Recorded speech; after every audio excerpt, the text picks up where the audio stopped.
Ngayon nga po ay kapistahan ni San Agustin, obispo at pagtasmo ng ating po simbahan.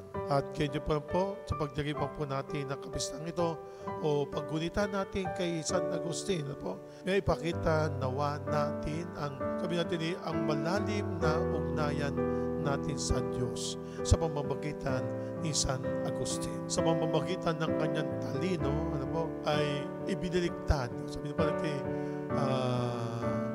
nabago ang kalooban, ang kaisipan ni San Agustin. At sa pagbagong ito, nagamit din po ni Agustin ang kanyang talino. Talino sa pagtatanggol sa ating pananampalataya. Talino na ginamit niya ang turo ng simbahan. At talino sa pamamagitan ng kanyang mga sinulat.